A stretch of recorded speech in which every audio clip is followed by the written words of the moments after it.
we always said in Black Panther Party that they can do anything they want to us. We might not be back. I might be in jail. I might be anywhere. But when I leave, you can remember I said with the last words on my lips that I am a revolutionary. These are the voices of New Africa. These are the voices of New Africa. These are the voices of New Africa.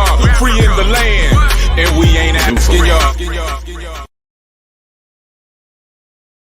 I'm froze up. Free the land. We're here at the Nation Day of the Republic of New Africa, sponsored by the Provisional Government of the Republic of New Africa. I'm here with my comrade, Grandmaster Teacher Dolly, and the one and only, and the production mastermind behind Voices of New Africa. What's up, comrade? I'm back in now. I'm back in, and we are live at Nation Day. Y'all heard me right? Nation Day. We're trying not to keep up too much noise because you know they still got things going on. They up there building. But let me tell you this.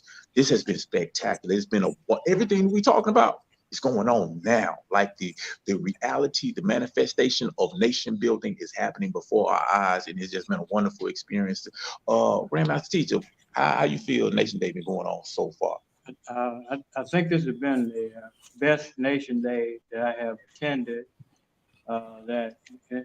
That we have people, we have a combination, we have the community, and we have a combination organized for the Republic of New Africa and the leadership of the Republic of New Africa.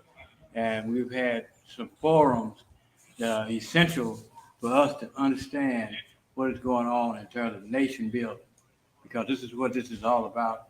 And we understand that we are the nation on this continent that is going to represent the masses of African people, the new African people on the North American continent. Definitely. We actually gonna have some interviews. We're gonna try to get some people in, and y'all excuse me, you know what I'm saying? Because we're doing this live on the spot and trying to piece everything together with all the technology. So if it don't quite be right, I apologize in advance, but we trying to definitely do this thing live. But yeah, what we're gonna try to do is we're gonna try to get some interviews, talk to some of the people in Nation Day. We'll probably go on to a section. There's a session going on right now. Hold on. There's a session going on right now. You know, okay. Do you know what section is going on? No, he finna find out. He's finna find out. Yeah, you can go on in there, Kakaye. But yeah, we're going to a live session to see what's going on and see what we're gonna be doing. But so far, I can say it's been a lot of great things, a lot of great activity happening so far. But I think my favorite part of Nation Day so far was there was an impromptu session between the elders and the youth. One of our elders, Baba Lukala, just spurred the moment, just said, hey, all the young people, come in here with me. Give me a couple of elders, come in here with me. And they all got together, and he said to the young people, look, we're the elders, you are the youth, y'all got questions, there you go, shoot away. Let us know what's on your mind. Let us know what's going on. Talk to us. And man, it was a beautiful experience. It was a powerful experience. And yeah, so far, what's been your favorite parts of this Nation Day? I think that the discussion on reparation was the most interesting and most important discussion that we had here on Nation Day. But it shows that we must begin to get clarity about what we mean about reparation.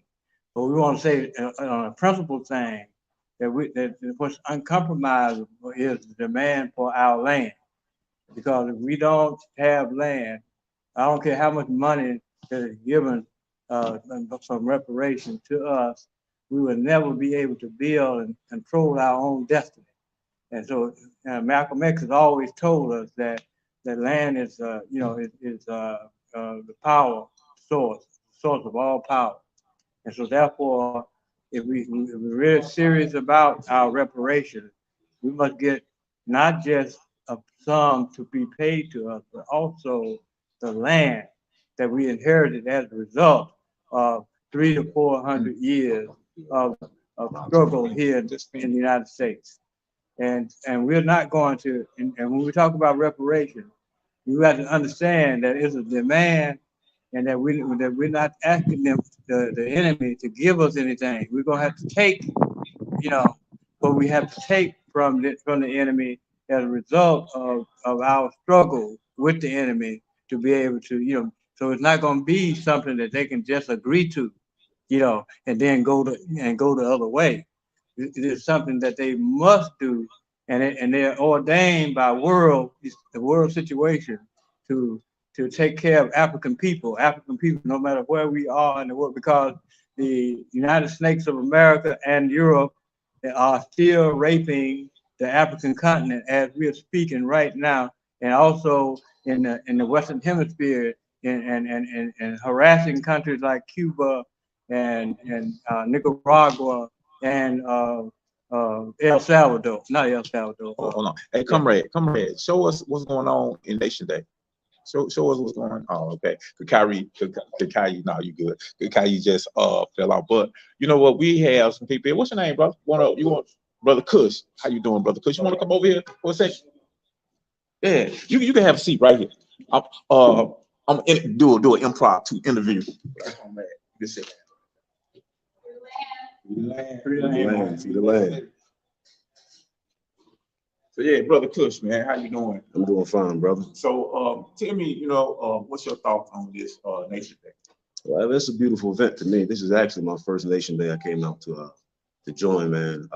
Just seeing the brothers and sisters around here from around the nation, man, who's coming together and trying to make a change for not only us, but for everybody on the planet, man. That's a part of this thing we got going on. Just to see the people unite and come together, man, is a beautiful thing. Even though we're separated by different beliefs out in the world, we still try to come together and make a change for our future, especially with this PGRNA. This is the way to go. If you listen to my voice, this is the way to go. I think people should focus more on this energy than anything else out there in the world right now. Because the position we are in right now is not a good one. So if we come together and we utilize our resources and everything, I think we'll come out on top of things. So yeah, this is a beautiful thing. This is a beautiful event, man. I can't wait to come to the next one. Got a chance to actually sit down with the elders and speak to them, which is a beautiful thing, man. It's a beautiful thing. We need our elders, they retain the information that we need, and they pass it along. So I just hope everybody can hear more about what we got going on and come out and support more, man, and hold it down. Okay, where are you from originally? I'm from Maryland. From the Eastern Shore of Maryland. Right. Up by the Harriet Tubman district, not too far from where Nat Turner, Frederick Douglass, H. Rap Brown, right. All up in that area. That's where we are. Up Cambridge area, Dorchester County. Yes, sir. Yep. Cambridge was the toughest one of the. Oh yeah, that's where Gloria Richardson. Right. Gloria Richardson was out there. Yes, sir. Yep. So we right from out that area, and so it's real rich, and we're trying. Revolutionary area. Yes, it is. Cambridge, Maryland. Yes, sir. Brother Malcolm spoke about it. Right. Yeah, we just need more people to find out what we're doing, man, and come along and support what we're doing. And I guarantee we're definitely in a great place in life. All right, my brother. I thank y'all.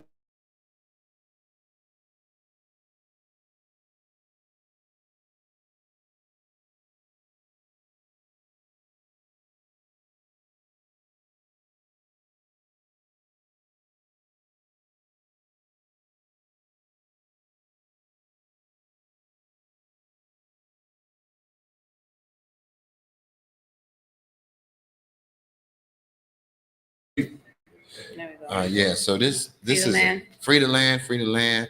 This is the Queen Coco. I met you, well, I've seen you through the media, but I've met you personally this particular Nation Day. And tell me, what have you felt you've gained from the Nation Day event of this year? This year, I feel like, first and foremost, it's always important to be face-to-face with our comrades, to get face-to-face with others from the nation, folks that are interested in becoming a part of the nation, becoming citizens of the nation.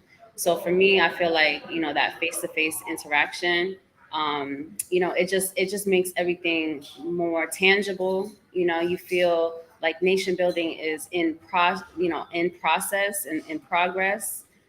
Just to have that interaction, I feel like this year, there was a lot more people who came through, who came out. I feel like the energy was really just amazing energy to this whole weekend.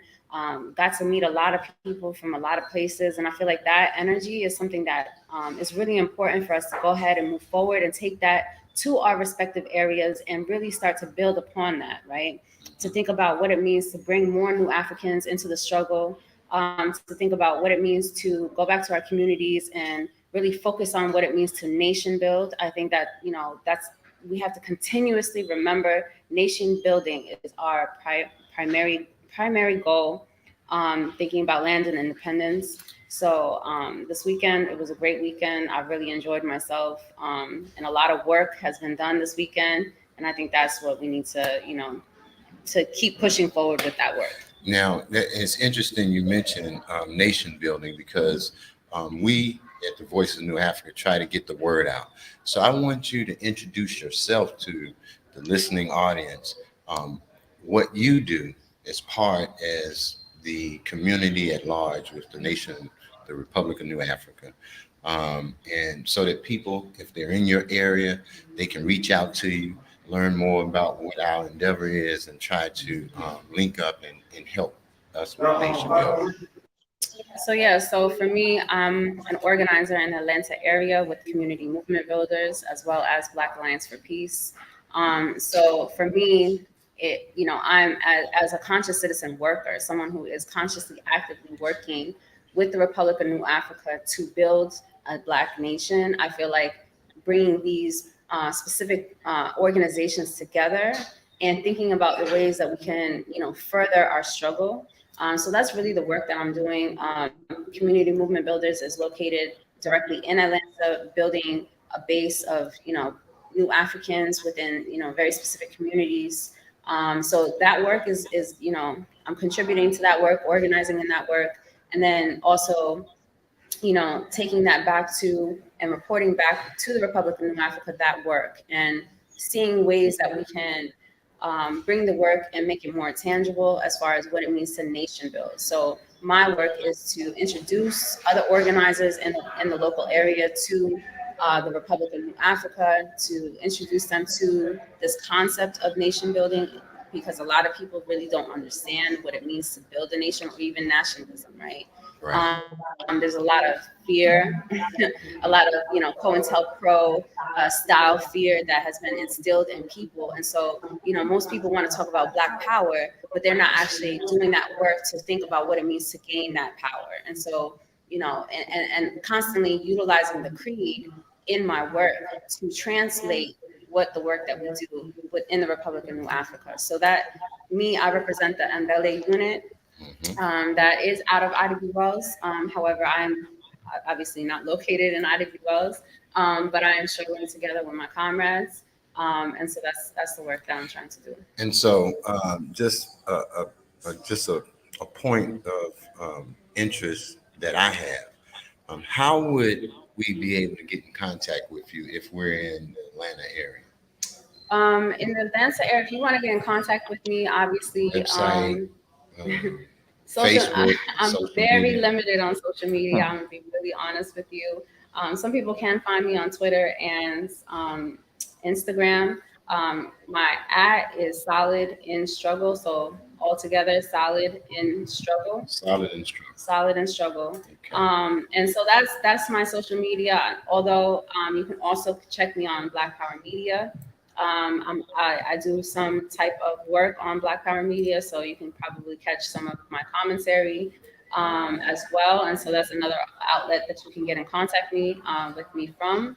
And again, I'm here. Most people do know me as Sister Coco. So if you are looking to get in contact with me, comrades here can always get in contact with me as well. Yes, and we'll get the word out to you. Thank you so much, Queen Sister Coco. It's a pleasure. It's a pleasure meeting you for the first time. Likewise, I appreciate it. All right, thank you, Free the sister. land and free them all. Yeah. Free the land. Free the land. Thank you again, Queen.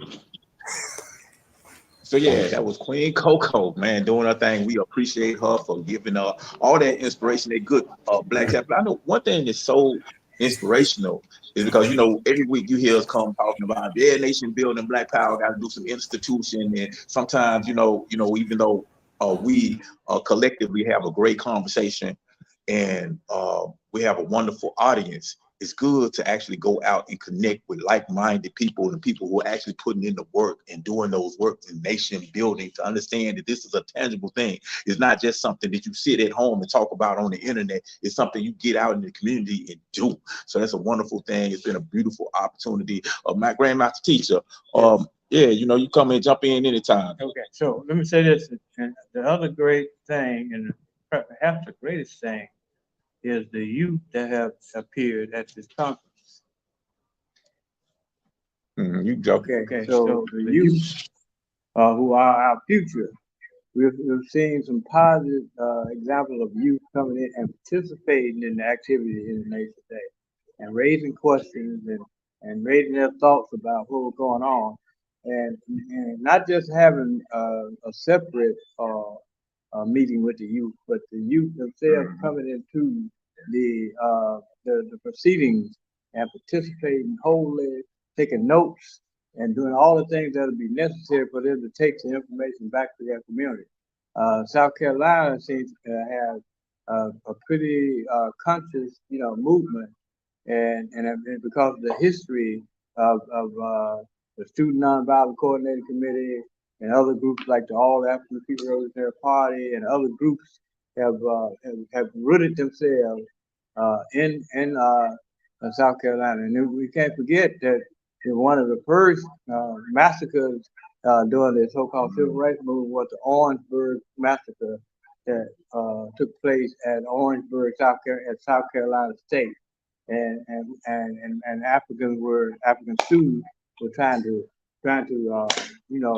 go into a bowling alley, trying to integrate a bowling alley in Orangeburg, South Carolina, and several students were killed, and Cleve Sellers, the organizer for the student radical, was wounded and put in prison, for a number, for at least I think 3 or 4 years, and ultimately he did become a member of the All African People Revolutionary Party, and currently I think he's a professor or something at Orangeburg or one of those colleges in South Carolina. So it has a rich history, going all the way back to Denmark Vesey.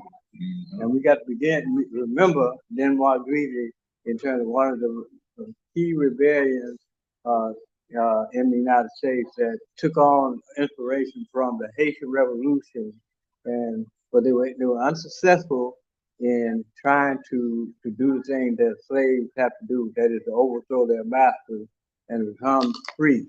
And because of the particular situations of the United States, we've had several attempts by Gabriel Prosser, Denmark Vesey, and Nat Turner. They were the most significant, and they raised, and that that even the cry of us trying to free ourselves made them tighten up their laws, and they hung and they lynched. That's where lynching started, and where lynched hundreds of Africans who they thought had rebelled, and these are the kind of things that we have to understand.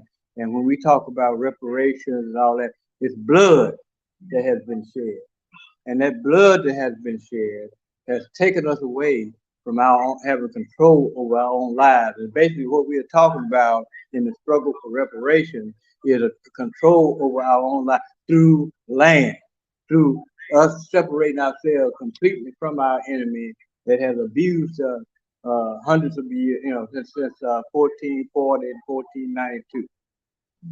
Yeah, and real quick, let me try to get my mic back on. Coming back on.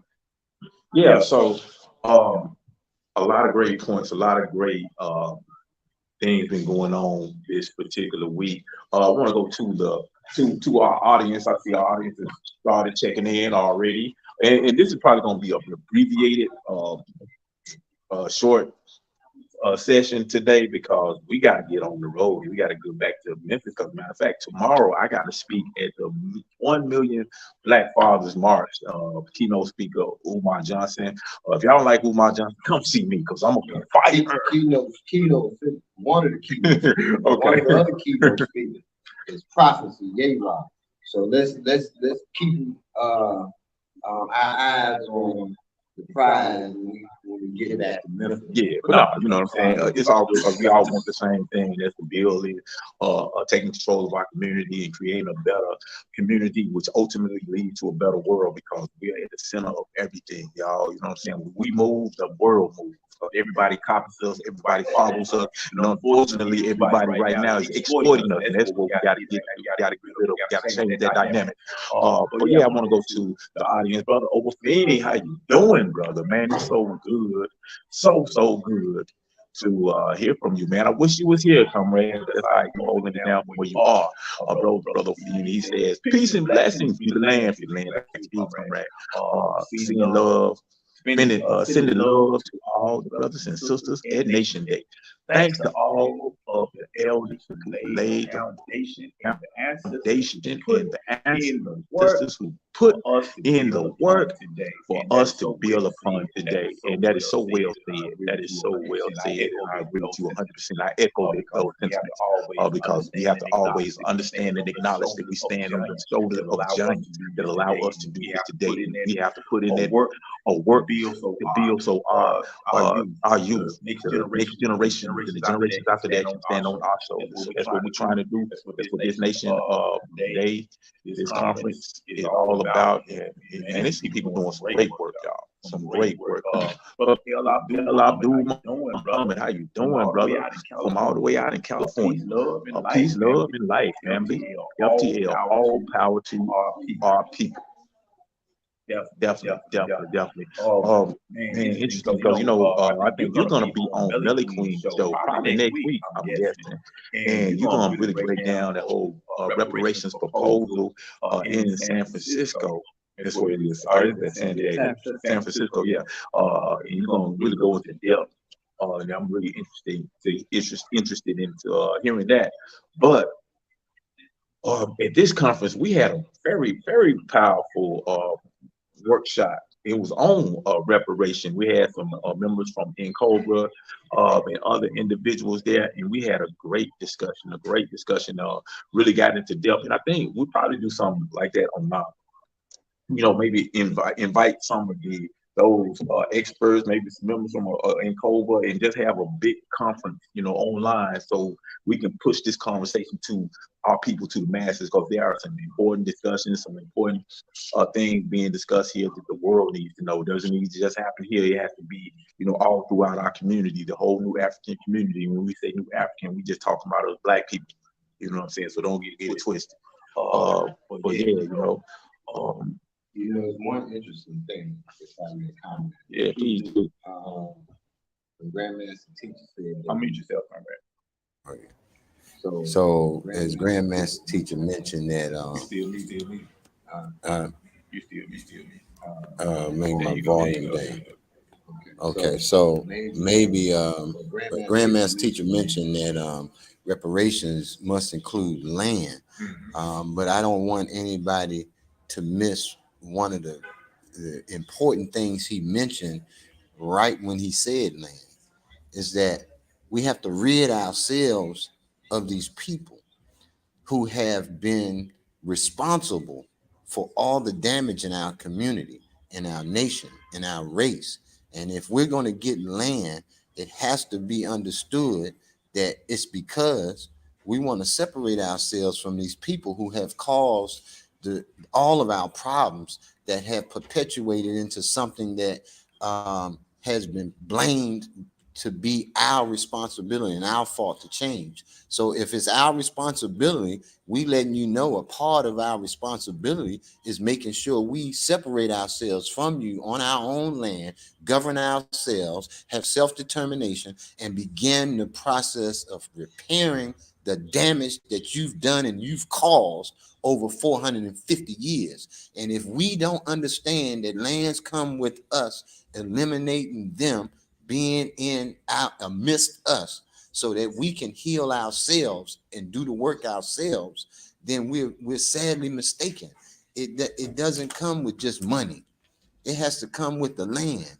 It has to become, we have to understand that the land comes with them being removed from that land, because they are our core problem. And we can begin to fix anything that we've done amongst ourselves as long as we're amongst ourselves doing it. But we don't need any outside forces. And the fact that we're misunderstanding, that we're being misled, bamboozled, hoodwinked with these cash awards that's starting to come into the midst of reparations. It can't be just cash awards alone.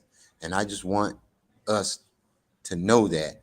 And that's our responsibility here at the Voices of New Africa, to get the word out, educate the uneducated and re-educate the miseducated. It can no longer be brought to our attention that cash awards is going to be the solution to our problem. It's a part of what you owe us, but it doesn't cover everything that you've done to us and that you should pay us back to make us whole again. Definitely. Yeah, you can go for it, Grandmaster.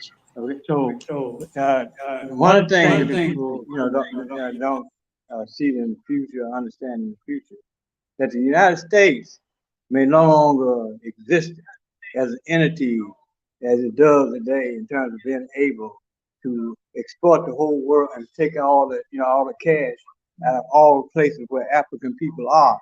And so I don't, I'm not, disturbed, that, when we talk about the land question, that we're going to be in control of our own, destiny. We're going to be in control, complete control of what the things that we get. But we have to understand that this is the Western Hemisphere thing. It's not just, it's not just the North America, United States, and Canada. It's the United States and Canada versus the people of the Western Hemisphere, and particularly Africans in the Western Hemisphere. And because the Africans have always been invaded by U.S. Marines. Think about Grenada, think about Cuba, think about, Nicaragua. Nicaragua was taken over, by the United States, by one man named William Walker, in the 1850s, So we got to begin to understand that we're talking about power. That power comes with land. And the only basis of power is land. And land is the only way that we're going to get power. And money don't mean nothing when it comes down to having the power, where we'll be able to print and create our own money. We'll be able to do all those things, that have been attempted by people like Muammar Gaddafi and others who, tried to challenge the power of these so-called NATO powers and all that. So we don't need to be begging the United States and thinking that we're going to be given something. And so this is where I think a mistake is made by many people who said that they're for reparations and thinking that money is the answer. And so our leadership has to come in. Our organizational leadership has to come in so that we can educate our people and re-educate the people who have been fooled by the money being put in their face. These little penny-ass dollars that San Francisco and all the other places are trying to give, even Shelby County, United States. You talk about a proposal to try to do something in Shelby County, Tennessee, Memphis, Tennessee. So we have to begin, and we have to understand the principle. The principle is land. Why? Because you can only have power through land, real power. That's what we're talking about. And so over our own lives, these are the kind of things that we have to begin to get people to understand. And we need to be angry at those that want to sell out, and we need to be trying to put some kind of cap on those, people who are trying to sell out, because otherwise they're going to try to interfere and they're going to be part of the enemy camp. Okay. So you got to look out for that now. All right, so we're gonna have to wrap this up because it's almost time for us to go live on the radio. But if y'all want to continue this conversation, y'all can tune in to us live on the radio. Matter of fact, I don't know the exact Tune in radio. If you're going to be on the internet, it's Tune in Radio, WMQM, AM 1600. If I'm not mute, I think I was muted. But I'll repeat it again. You can go online to Tune in Radio. Look up, search for on their website, WMQM. AM 1600, Yeah, and you'll see the People Station. Yeah, That's the one. Definitely, easy way to do it. Do a Google search for WMQM Memphis, and it will come up, and you will hear us live probably at 11:30. That's when we go live. And we'll continue this conversation. And we'll probably do a lot of it, Central, basically in about 8 minutes. So a lot of it's gonna be on the road. But I want to thank y'all. I see another. How we do? They were hour behind. We in South Carolina. My bad. I'm sorry. Okay, yeah. Okay, I'm sorry. Okay, so 11:30 Central Time. That's 12:30 Eastern Time, and y'all do the math. So my bad. I'm sorry. I'm rushing up to so we ain't gotta get off like that. I'm thinking it's time. Okay, so we're gonna be here for a little while longer. Okay, a big shout out to who is this? Alalo Ojawale. And if I mispronounced that, I do apologize. I'm sorry, but thank you for checking in with us. Thank you for joining us here on this beautiful nation day. It's a beautiful day also. South Carolina is pretty nice, man. I'm enjoying this a lot. Yesterday, we had the opportunity to go down to see Gabriel Prosper's church. Kai and I had a chance to go down there. Unfortunately, it was right in the middle of a marathon, and the marathon went right past his church. So it made it kind of difficult navigating. Actually, we had to walk. Yeah, we had to walk. But we did have an opportunity to see that, the site of a recent massacre, 9 people murdered by this white supremacist, Dylan Roof. But man, a lot of history, a lot of background. We've had individuals from the Geechee Nation here speaking on some things, as well as individuals from several organizations. What are some of the organizations that you remember? The AAPRP, All African People Revolutionary Party.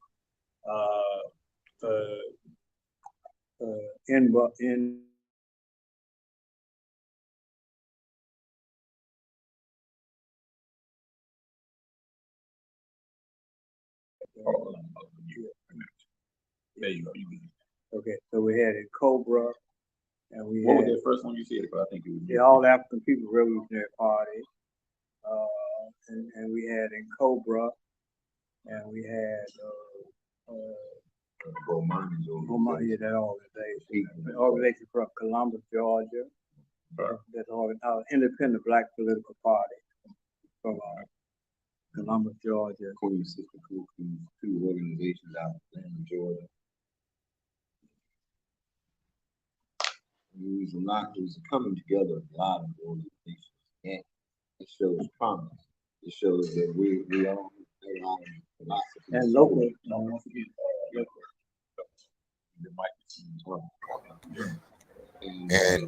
we have a number of organizations from all the United States have come together for nation, and that shows promise. And it also shows the legitimacy of the ideology and philosophy that Black people need to have their own independent sovereign nation as a goal. And UNIA. Yes, UNIA. Founded by Marcus Garvey. Yes. Yes, that's right. Wow. And we were just having a discussion, and it's very educational, the Nation Day.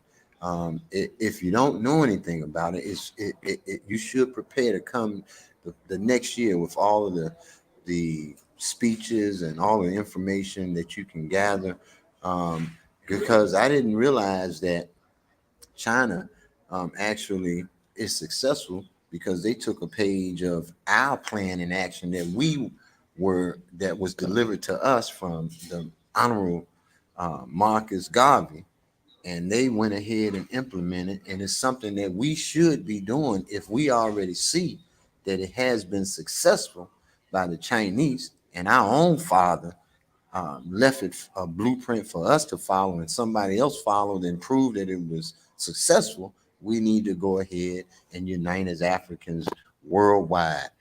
Yeah, we was also informed by the Confederation of the Native, population and Africa. Right. Exactly. Yes. So I just wanted to say that. Free the land. One more time, man. If you could, man, you know what I'm saying. Go back and just check on what's going on in Nation Day. Give us a good pan around. Yeah, I'm a go back there and Yeah, when you get down there, just put the camera on the people. You know what I'm saying? Just show the Right. presentation, see what's going on. Because I hear a lot of clapping, a lot going on. So they getting crunk up in there, getting that good political education and that nation building and that foundation of what we're trying to do here. And that's a beautiful thing. Beautiful thing. Thank everybody for checking in today with us. Let me see. Say, Qua Kim New question: is the goal still to have 5 states in the South as Black African territories? Where are we in making that a material reality? Those 5 states are all currently white majorities and conservatively governed. Okay, all right. That's a really good question. I think one thing you have to understand: the food drive. I'm not sure about it. We have an event in there, it's a Nation Day event, but I don't know if it's the full drive is connected. I'm sorry. But yeah. So one thing that we gotta understand, with the 5 states is this is a protracted struggle. It ain't something we finna do tomorrow. It's something that we gotta build up to step by step. Step by step. It ain't, a lot of times we look at 5 states and we like, oh my God, look at this, it's just too much and all of that kind of stuff. It's a lot of steps that we putting into place. You wanna Yeah. Okay, so here's what I'm saying. When we talk about 5 states, that we're talking about, that we got to understand that we're going to be, it is a protracted struggle, as my brother said. That means it's a long, drawn out struggle that we're involved in. And we're going to have to call all our people to come back to the territory. They're depleted because of the cruel way that we were treated down here in the so-called Confederate South. And South Carolina and Georgia and Mississippi and Louisiana were majority African states, and they had majority African politicians, and those politicians were either run out of office or assassinated before they came up with the Jim Crow law that prohibited Black men from being able to vote in almost all areas of the South, and kept Africans from running for office. Even in places like Chicago, which is not in the South, it was only in the 1920s and 30s that Africans were able to even allow to run for office in the United States.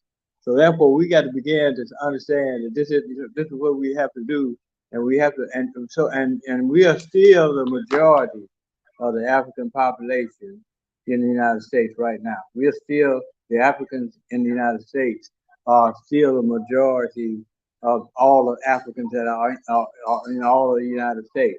So therefore, even our plan has to be to bring resources, to bring people back in. And in the beginning of our organization, many people moved down from places like Detroit and came down to Jackson, Mississippi, which has been designated as, or Make Evans Field has been designated as the capital of the Republic of Africa.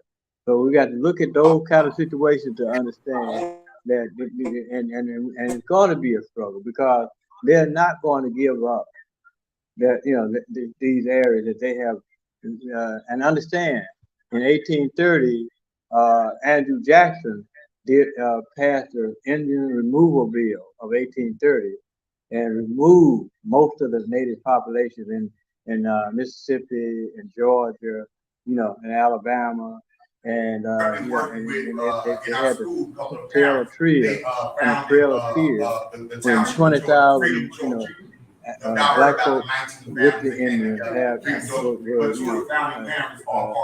on the trail. It was done in the dead of winter, and they were moved to Oklahoma.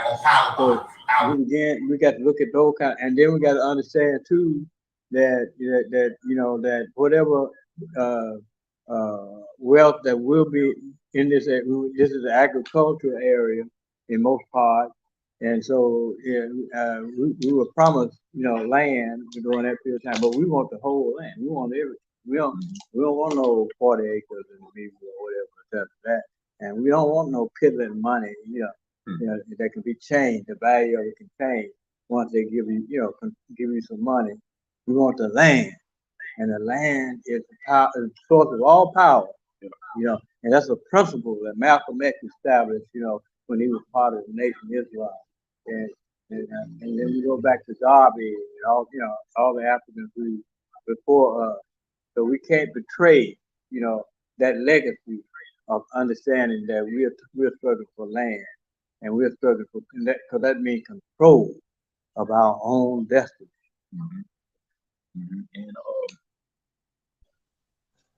And to your question about 5 states, I understand a lot of times it's kind of a shock to be like, oh, these 5 states, they got a whole lot of white folks that are really, really mean, and it looks really scary. But like I said, this is a protracted struggle. The 5 states, that is called a grand strategy. That's like the ultimate goal. That's like the goal. But there are steps that we got to do before we get to that point. Having control of 5 states, we got to get control of a community. We got to get control of what I'm saying. Just like I said, a community. We got to bring into existence institutions that will govern us and be able to provide that life source, so we can take care of ourselves, so we can actually be really independent. You know what I'm saying? So we gotta have our own hospital, we gotta have our own bank, we gotta have our own school, we gotta have our own grocery stores, we gotta have our own farm, we gotta have all of these things. So a lot of times we get wrapped up into the 5 states. I mean, the 5 states, like we just trying to go tomorrow with a little pistol we got and try to shoot the, Ku Klux Klan people and have war. No. That's not it. It is a grand strategy. And I think sometimes we need to focus on the plans and the goals, the immediate short-term goals, and let people understand that that's what we need to be focused on right now. Right now, independence probably will not come in my lifetime. You know what I'm saying? We might, hopefully we're trying to, but it probably won't. You know what I'm saying? Maybe not in our children's lifetime, but the goal of a protracted struggle is you going farther and farther, you pushing the needle farther and farther, and each generation leaves the blueprint for the next generation to pick up and push forward to ultimately we gain the goal of independence. We gain our ultimate goal. China. After the Communist Revolution with Mao Zedong, they implemented 100-year war. They wrote this thing called a 100-year plan. Because you have to understand, when China, after their revolution, they were like right at a third world country. They was right nothing basically. And right now, in less than, it's like 75 years or something after that revolution. Actually, really 50. It's let's see, 1949. Take the 1949. Now that's 75. Yeah, about 75 years since their revolution, and they're about to take over. They're one of the sole superpowers in the world. You got the United States and China. And China is like right on that, the U.S. tail. So, but this is because they understood this is a protracted struggle over long periods of time. So we get, because we're not looking at things from a scientific perspective, we look at, oh man, they're trying to get 5 states, and what I'm gonna do about these white dudes with the rubber flag in their backyard and all of this type of stuff. No, there are processes, there are stages of development.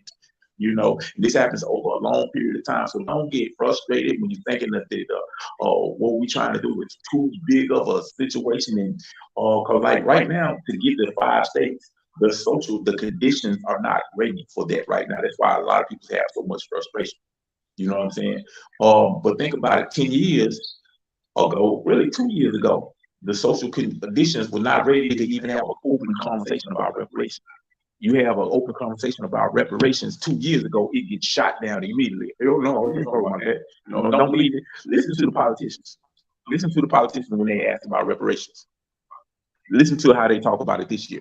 I bet you the way they talk about it this year is going to be different. Now, I ain't saying they're going to go in and say, yay, reparations and all this kind of stuff, but social conditions are changing, which forces the power structure to change and to adjust. So, what's up, Black Cloud? We got Black Cloud. We need to interview this. Yeah, but come on, you got to get an interview with us. We live on air right now. Okay. I hear you. That's a brother that's on one of our commercials right there, talking about independence and all that kind of stuff. But yeah. So don't get too frustrated or concerned or worried about these 5 states. This is part of a grand strategy. And one thing, in order to really be declared a nation, you got to claim a land. You got to have some land in which you claim. Period. And just claiming land and being declared a nation that is struggling for independence open you up to resources from the world. You know what I'm saying? If you're not identified as a nation, then we just individuals who are under the rule of the American Empire. So we're trying to define ourselves as a nation, and in order so we can bring it into existence. You want to? Let me go to the comment real quick, because I see people out there. Joe Mel Campbell, my cousin. What's up, bro? Much love, cuz. Much love to you, man. Matter of fact, I think my thing. Where you at? You in Texas? I know one of my cousins in North Carolina. That's Derek, your brother. I think Derek in North Carolina. But yeah, well, good to see you, comrade. You checking in. Donald Antonio Smith, Free the Land, Happy Nation Day from Tubman City, Baltimore. No good. Hey, you in Baltimore? Do you know this group by the name of Precise Science? It's a group out of Baltimore, man. I love them guys, man. They're good people too. They come down to a lot of events that we've done in the past. They recruit, soldiers. So what's up to you, Donald? But yeah, Grandmaster Teacher, did you have anything you want to add to this conversation? Yeah, I want to say we have been in a protracted struggle. Let me say that 100 years ago, Marcus Garvey, and the UNIA called for Africans to have land throughout, Africa, for the Africans at home and abroad. And and then we had Islam calling for land, in America, and we had people calling for the Black Belt South. So this is not a new call that's being made right now. And let me say this in terms of protected struggle, that we're going to see. Because it was only been 50 years that Jim Crow, that the slavery, that the form of slavery that it took 100 years to get rid of, and now we have mass incarceration of Africans in the prison, and so we got to break, and we're going to have to break out all them prisons, all or the great majority of those prisoners who are in there unjustified, because our enemy does not have the power. Should not have the power to keep us, in cages and keep us, enslaved in the prison conditions and in the work conditions that have been set up for us to profit. Places like Microsoft and other big companies who are making billions and trillions of dollars off of our labor, underpaid and sometimes unpaid labor in the prison because of the 13th Amendment. So we got to overturn a lot of things. And then we got to begin to understand that reparation is not welfare. Reparation is not something that's supposed to just help us be able to eat whatever, just have a place to stay and all that. We want the whole pie. We want the land. We want all the things that is necessary for people to have self-government. And that's another thing I think that we haven't talked about much. You know, self-government is what our objective is. That is that we ourselves control our own destiny, that we ourselves can have our own foreign policy, that we ourselves have our own military. Look like Prophecy is about ready to broadcast live. Okay. Let me mute you. Go ahead, Prophecy.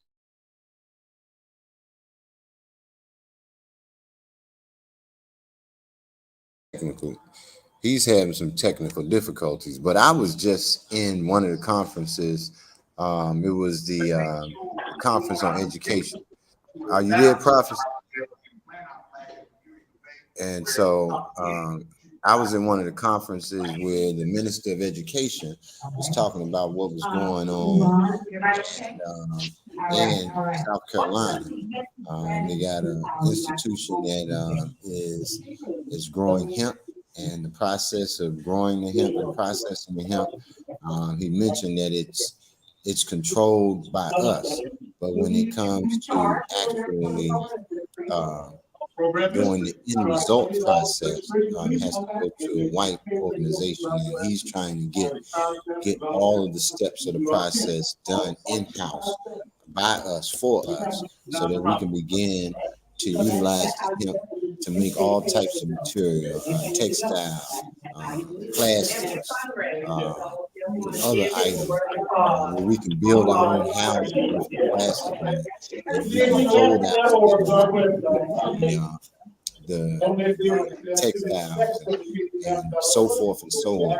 Having total autonomy over that gives us an opportunity to have self-determination, and we begin to utilize the resources to help benefit us as a family, community, nation, and race. It was an interesting program. It was interesting to know that other people were out here, hands-on, doing the work, getting results, and along the way setting up a blueprint for other communities to have an opportunity to do that if their strengths are in that area, where they can farm and they can produce hemp, and they could go in the same direction as these brothers here in South Carolina, and begin to develop their own communities and be self-sustaining off of one gross community product, if you will.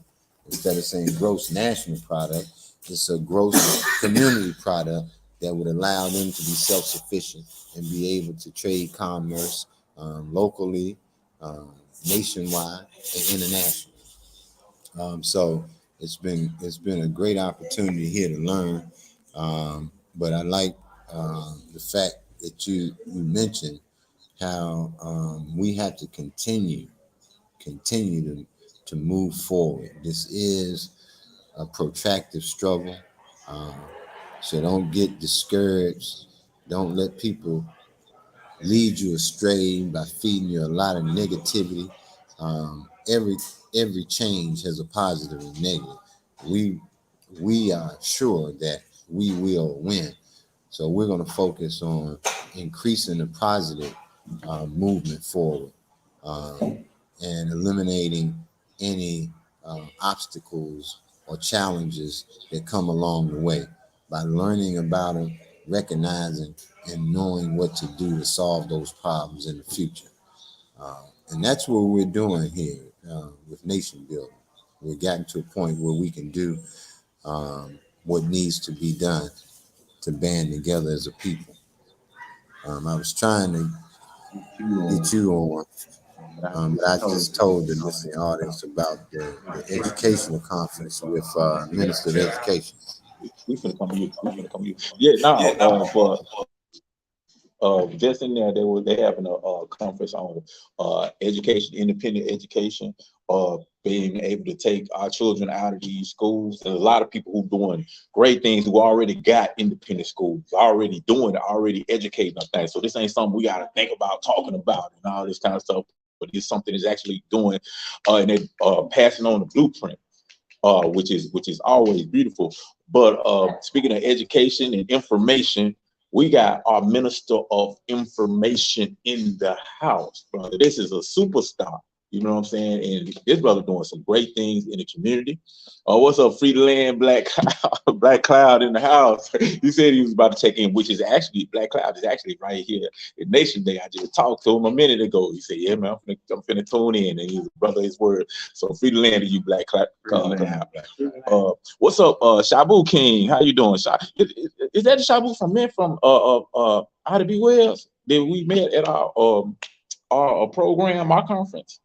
I don't know if that's the same Shabu, but what's up, bro? But yeah, Kakai, you could, man, give our interview to our Minister of Information, man, so we could talk about, you know, some of the great things that he got going on and as well. So, you know, I'm gonna turn it over to y'all. Yeah. So first and foremost, unmute yourself, comrade. I want to unmute yourself. Unmute yourself. Yeah. First and foremost, I give all honor, privilege, interviewing a brother that I've known for quite a few years now.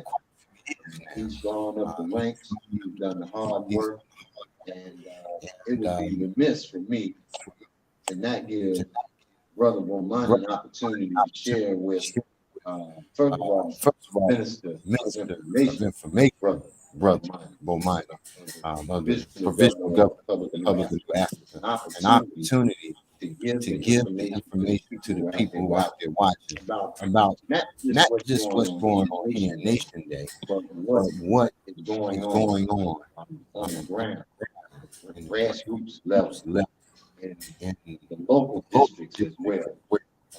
Preferably, you would talk about what's going on in Georgia, where you're from, Columbus, Georgia, but more importantly, how it works. So how you doing, brother? And tell us a little bit about yourself. And tell us a little bit about yourself. Free the land. Free the land. Free the land. Free the land. Well, first of all, brother, say I'm not also I love my country.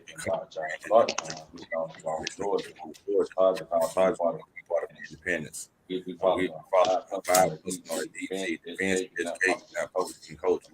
I'm also letting that information as well. Right now, our location, we have type ownership of a community center that we also own the land community center with the community made our debut last year doing the Mama Black Office. And we call it PPI week, last from August 13th to August 20th. And within these days, we did everything. August 13th, went in the community, they passed out flyer lines, leaflets, let people know we have a grand opening community center. That took place August 14th. August 14th, we had light refreshments, things of that nature, and we introduced people to our community center, as well as introduced to the ideology party. They can ask questions, make statements, let them know what we're doing. Then Monday, we immediately went into our programs. On Monday, which is a defense day, I mentioned defense, did a presentation in regard to emergency preparedness and disaster preparedness. What you need to have in your bag, what you need to have in the house, how you avoid the situation, how many foods you need to have, what type of weapons you need to have, what type of communication you need to have. You need to have extra batteries, you need to have extra phone, extra communication, extra ID, so forth and so on. Then we have our doula talk about emergency birth. That was the first day in regard to defense. The second day is your education. We have good education, scholarship coach. Talked about how to obtain scholarships, going to college, universities, and also how to get the scholarship and the education, bring it back to the community and build the community that you came from.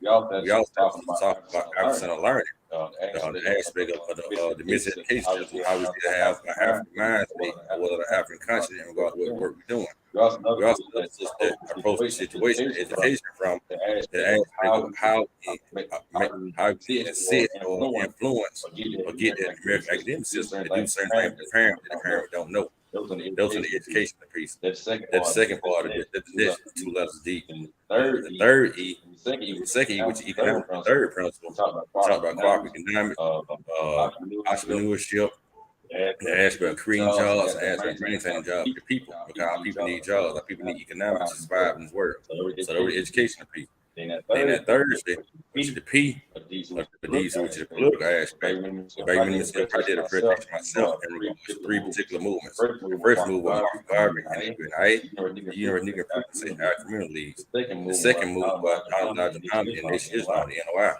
And the third move was Freedom Republic of Africa, PGRNA. And I'll talk about the aspect of how these different organizations had ideology, how they had systems, the work they were doing, how they had individual schools, so forth and so on, how they kept the unity going because of the organization structure that they had as an example. Then following the chairman did a presentation in regards to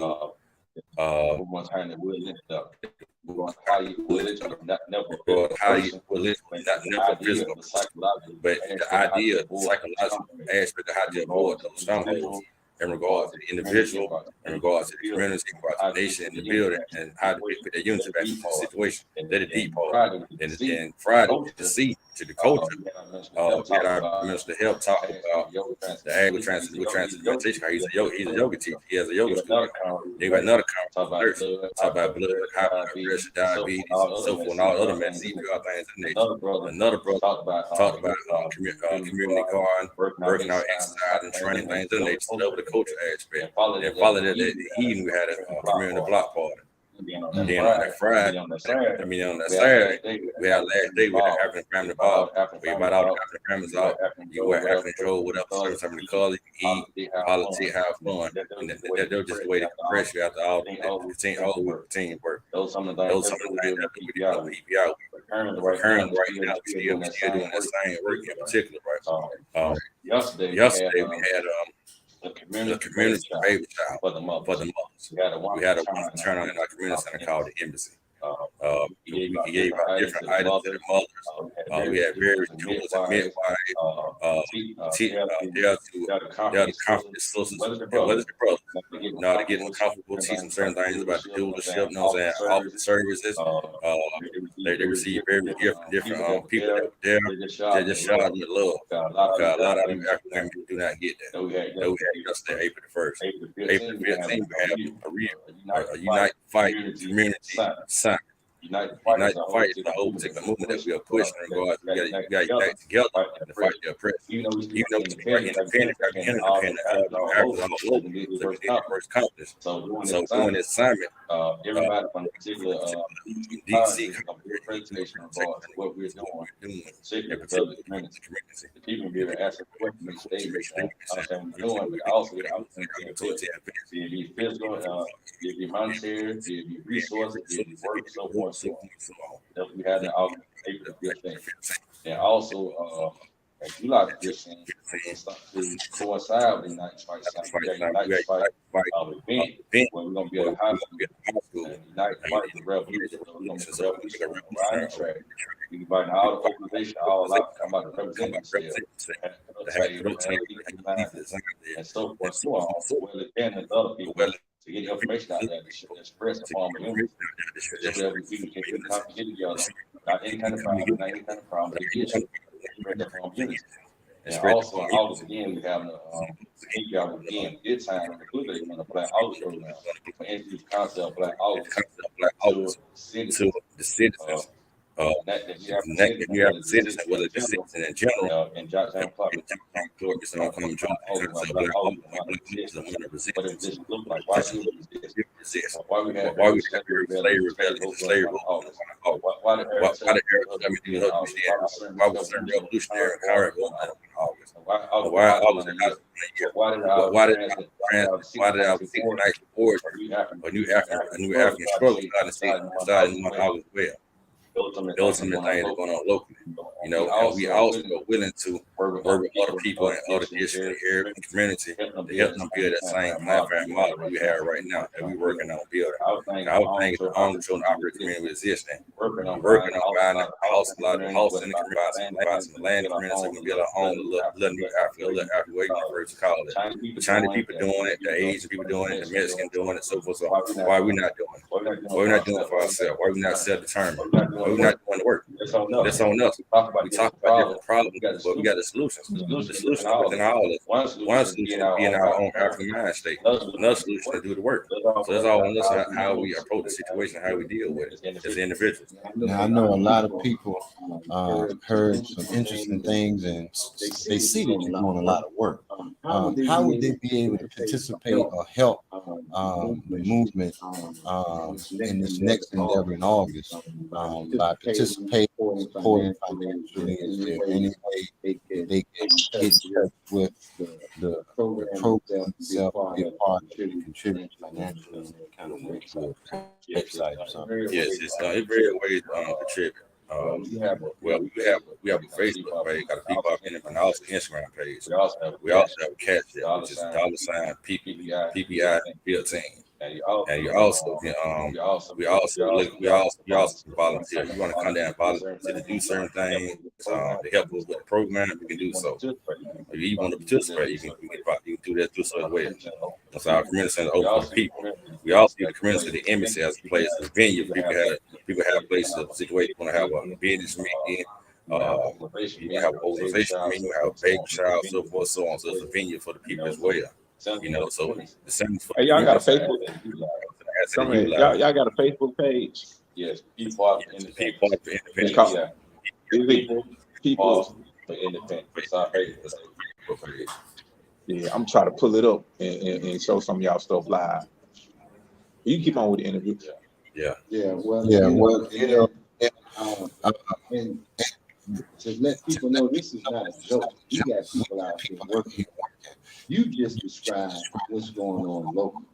And tell the people what you've been involved with Nations Day this weekend, because most people don't know if they just took an opportunity to come part of Nation Day. There's so much information that they can learn. You can tell us, minister what are some of the information that was given, some of the topics and program that they made it people able to understand how important it is to come to the next event. Okay, well, first of all, really March 3rd, 1968. 500 delegates independence was our first independence. A new African people, new African citizens. First person Queen was more. Second person about those two old elders at that time removed that acts in the influence.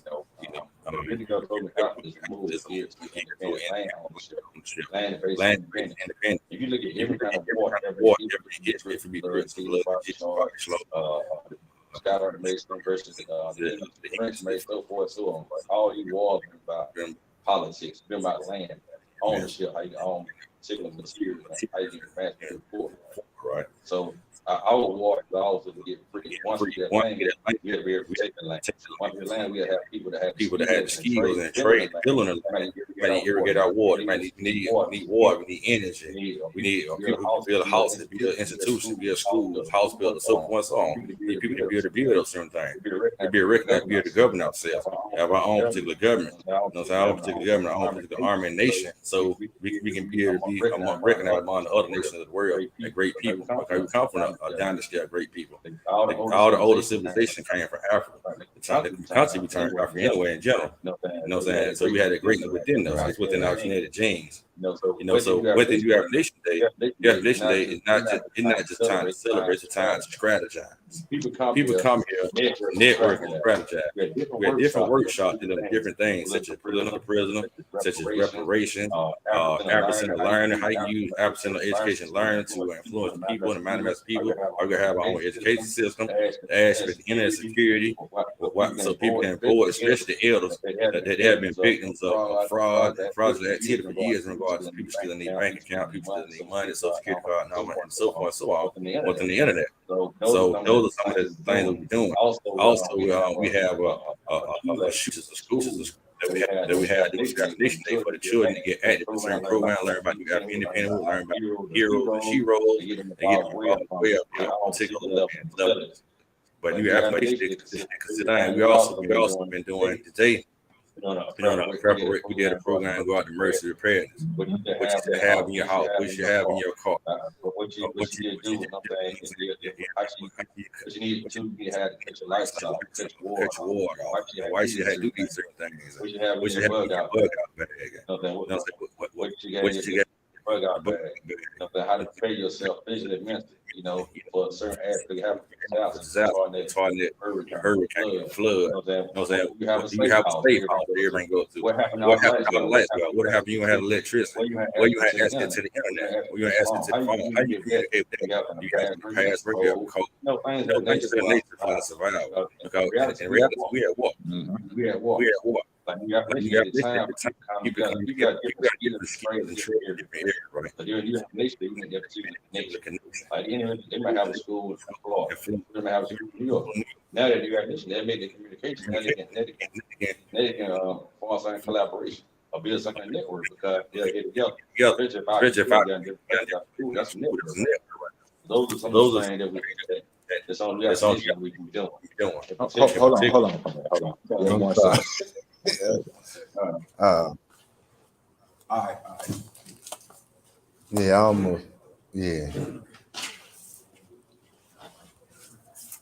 And then it's educational, and it's a lot of information for us to share with our people, because our people have been misinformed, miseducated for so long, and we have the means within ourselves to deliver the right information, and that's a part of what you've been doing as the Minister of Information with the Provisional Government Republic of New Africa. But we had some fun too. I mean, I think for me personally, getting the information, understanding, and learning is fun for me. Yes. But we got to let our head down. We got to do some other things like we had the what was going on, the African dance and stuff last night. Okay. Well, that was actually called Ngoma. Ngoma, right? Ngoma is a West African word that means dance or party. It's an event, right? Where we all come together and have a party. We dance. We have culture events and go out to the African dance. We have poetry. We have music. We have food.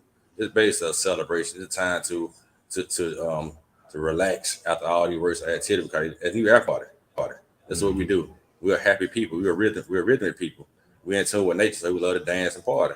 So that's one thing we do in order to commemorate our culture, because we got to build a new African culture. We have a culture that look like us. It look like us. Like the if you're gonna have African brain, not to have African name particularly, and not have African. So we don't need to be Negro. We need to be African in everything we do. We're African, very communalistic people. So we all doing Ngoma. It's a time we all close together, eat together, talk together. We experience the same things together as a people, as a family. It was Ngoma's about. So it was a beautiful time. It was a beautiful time, during Ngoma. And also that time people had skill, like you might be a poet, you might can rap, you might can sing, you might can dance. You can expose your skill at that time, and people can know exactly who you are. So it was a very beautiful time. Yeah, I see. We got an example of what was going on in the Ngoma. You know who that is, right? Is that Grandmaster Teacher for Dolly? Even got the elders out here. Got the elders out here on the floor. The drum bring the soul, bring the rhythm out. But man, it's good talking to you. It's good seeing you. I know you're busy, man, as the Minister of Education, but we don't want to keep you and hold you for too long. Minister of Information. I said education, didn't I? But I knew it was information. But we want to thank you. Is there any other things as far as some of the events that may be out there going on for the local branch that you have? Well, another event we have is we also looking to have an event that's gonna be geared toward developing a new date on January 3rd. Instead of being the last day of Kwanzaa, which you money, or the New Year, one turn to John Clark Day as a way to commemorate him for his commitment to the movement. He's actually buried in Dr. John Clark Town. That we call Dr. John Clark Town. And during this day, we want to put out the aspect of Dr. John Clark's speeches, his ideologies, and turn their culture, and eventually make a pilgrimage to his grave site to pay our respects, and then eventually have a parade. You know, so the one thing we're looking forward to doing right now. But our overall thing is that you can reach out, communicate with, contact us, and we're willing to come to your area, to work with you, help you build what you're trying to build, help you institutionalize things, help you create a particular model, help you create a particular struggle. We're willing to do that work. So just reach out to us. And the whole thing I'm gonna say now is that, you know, long live the resistant, long live the gorilla, and let's do the work. Free the land. Free the land. It's an honor, my brother. Yes, sir. Yeah. Yes, sir. All right, there you have it. The Minister of Information, Bomani. So, Brother Prophecy, as we continue on, how much time do we have left? 12:06, right? 12:07 right now. Oh, okay. So we're gonna have to start wrapping it up anyway. I know that's what Right. Prophecy gonna say. Yeah, but man, it's been fun. It's been wonderful. You know, all of the interesting locations. The Denmark Vesey Church, which is now called the Mother Emmanuel Church, AME Church. The information we learned about the African Methodist Episcopal Church, history, how a lot of those churches were the gathering points of all of our uh, uh, resistant movements and revolutionary movements in the Black community around South Carolina, about the angel oak tree and the history behind that. We went and got an opportunity to see that. Just being in Nation Day and being in North Charleston and being in amongst the people in the community. It's been an interesting, fun trip. I learned a lot.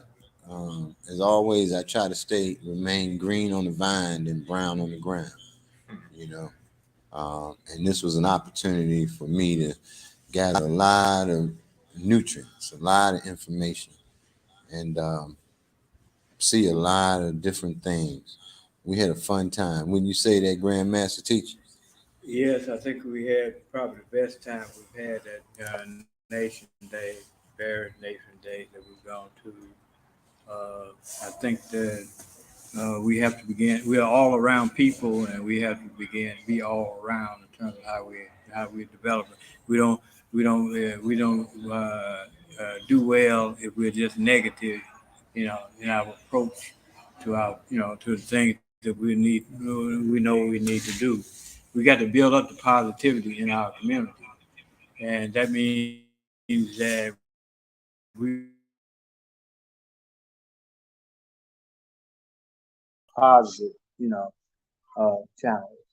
And so here, you know, but that doesn't mean that we shouldn't have sparks. We've had some sparks here because and some principal sparks because this reparation question is is one of the greatest questions that we have to deal with, you know, and because it's been since 1619 in the United States of America, you know, and since 1660, since chattel slavery was established as law. So, you know, and so consequently, you know, and in terms of trying to understand what we're trying to do, you know, and the money minimum aspect of it. And that's why sometimes even when we talk about protracted warfare, that we got to understand we've already been in. We've been in, you know, count from 1619 when the first Africans, you know, were put, you know, about 1620 when the first Africans, were brought on the ship here, and began to understand what we're talking about, what our legacy has to be, and then we look at the North American continent and look at the entrance of the so-called 13 colonies that became the United States of America, and what role they have played in the devastation of all the people in the Western Hemisphere, and have further to go into world imperialism, to become the world imperial power to the point that all wealth has been channeled to New York City or Washington, D.C., and they've taken over all the other empires, the French Empire, Spanish Empire, the British Empire that was supposed to never set, and Portuguese and all that. So it's a dominant power, in the world.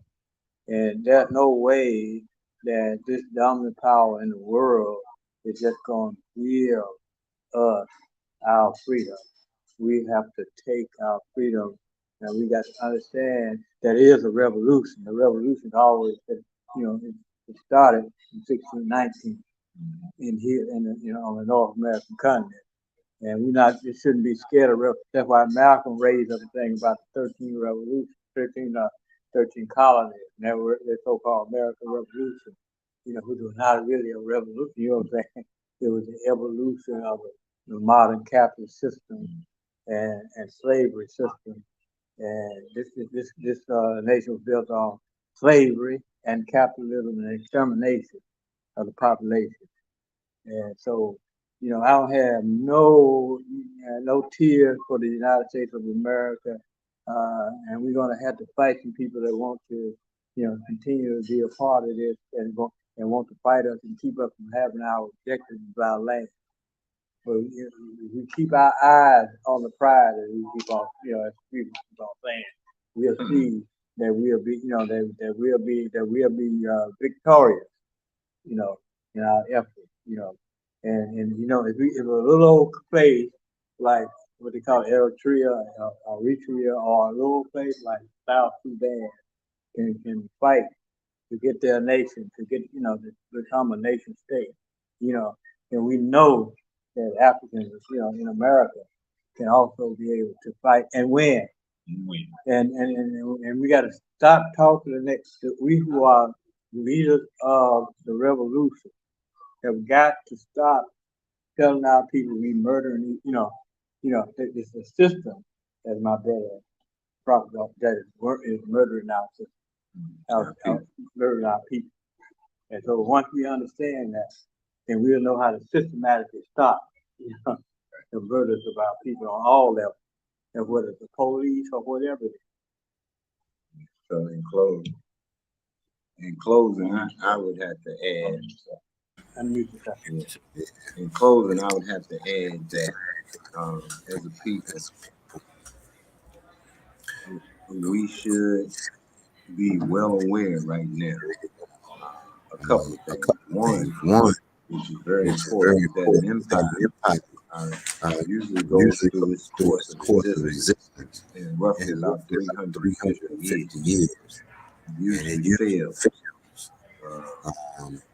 United States is that empire in which we're in the belly of, and it will soon fail. What we need to prepare, it soon will fall. What we need to prepare ourselves is for continued existence after it falls. Without any effort for us, we can see that they're imploding as we speak. Fighting amongst each other, stealing from one another, creating havoc for one another. But we need to prepare ourselves for the future, and that is to get our own independent sovereign nation with our own. And we got Mary Queen here. Yeah, we interrupting to the ground corner coming in. How y'all doing today? Yeah. What's up? It's South Carolina. That's right. And so in closing, we just want people to know that this nation will implode. We need to be focused on paying ourselves, having our own sovereignty in our national territory that has been represented to us by our ancestors, so that when it does implode, we'll have a homeland to go to. Fortunately, I can see and will be relevant before that happens. We will win the struggle. That struggle will never end until we get our own sovereign nation with our own land, free the land.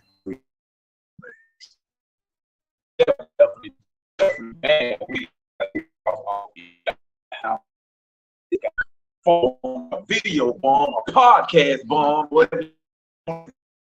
want to be the only one medically. Matter of fact, you know, we just had you up on the screen dancing and stuff like that. Yes, we did. She was cutting the road. Yeah.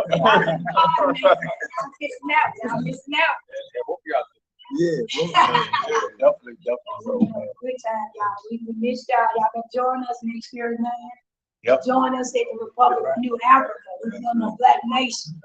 We need everybody. We've been partying, we've been fun, we're getting educated.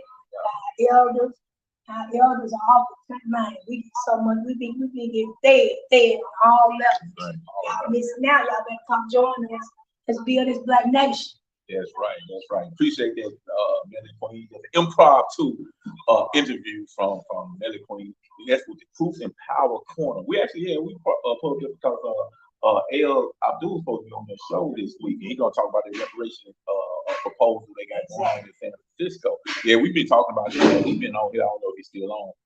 But yeah, definitely. But man, it's about time for us to get out of here. We gotta go live on the radio. Then we gotta hit the road. I gotta be back to the young town. I gotta speak tomorrow at the 1 Million Fathers Black March, and I'm gonna talk about this right here. I didn't know what I was gonna talk about, but now I know exactly what I'm talking about.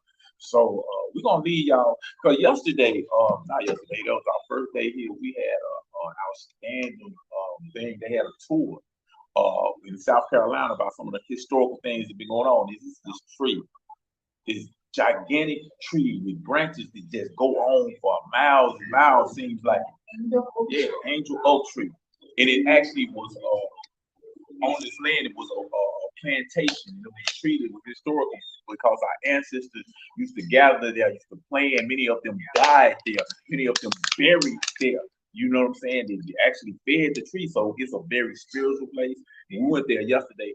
And I'm gonna leave y'all with just some of the footage and some of the things that went on yesterday when we was there in South Carolina. But this is Brother Yehrah, aka Prophecy. I'm here with our elder grandmaster teacher for Dolly and comrade Kakai. And Melly Queen. Yeah. We got Mo Money in the house. Yeah, we're doing Jack everybody. Yeah.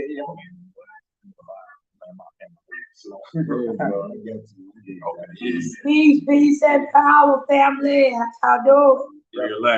Relax. Gonna see y'all again. Hey, who we got next on George Jackson Radio? Well, we right now we're gonna have the elder Sheikh Rob Sadi at the Moore Science Temple. Okay. It's also aligned with the principal and teaching of Imam Malik Haba, known as Jeff Ford. Snap. We're talking about different politics, about construction, how you got the Moore Science Temple. And we do free Imam Malik, aka Jeff Ford, right from this press. And when does it air? And Joy University airs every Wednesday at 8:00 each Standard Time. No doubt. But like I said, we're gonna leave y'all with some of the things that we went on.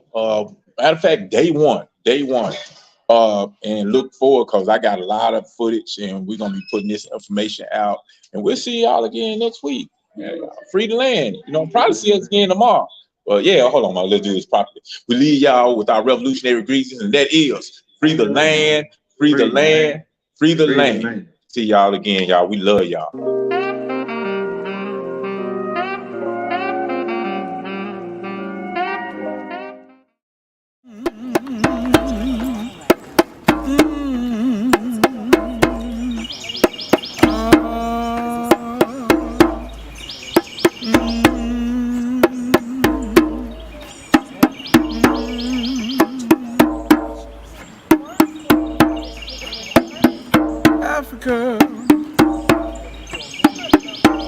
Africa. My name is Kwaku Adisi, and I'm one of the brothers on John's Island here. Okay. And what I do a combination of things, but I participate in a lot of Afrocentric programs and to help wake our people up. A lot of people don't know. and trying to make us a better people and be the people that we're supposed to be. Understand that this is a tree that our ancestors, who was on John's Island, the tree was a place that we buried our people, had ceremonies around this tree in order to honor our ancestors, worship them. But a lot of people don't know it because through history things have been watered down and forgotten about.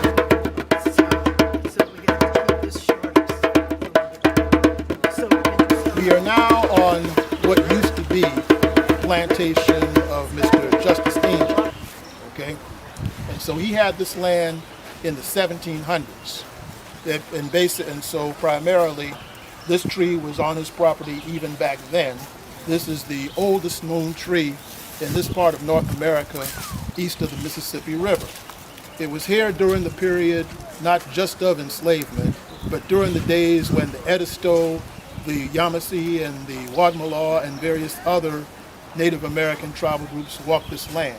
So they have the saying, you know, if these streets could talk, they could tell us wonders. The same is true of this tree, because this tree was here when Justice Angel owned this plantation, where, of course, many of our ancestors from the Johns Island area were once enslaved. The people that are buried under this tree, because as it was saying, this was a marker of graves one time. On the plantation, they buried near trees so they can know where their people was buried. No ceremony for my people in this land. We remember them today because we need the positive energy of the ancestors be with us in our travel, as our journey. We need the power of the ancestors not to survive, but to live. We live. We don't survive. Animals survive. We live. As Africans, we live. No matter where we are, we live because we have the DNA information of Africa in us, and whatever name was before they name it Africa, we are. Mama Africa. I knew about it, but yeah, your truth.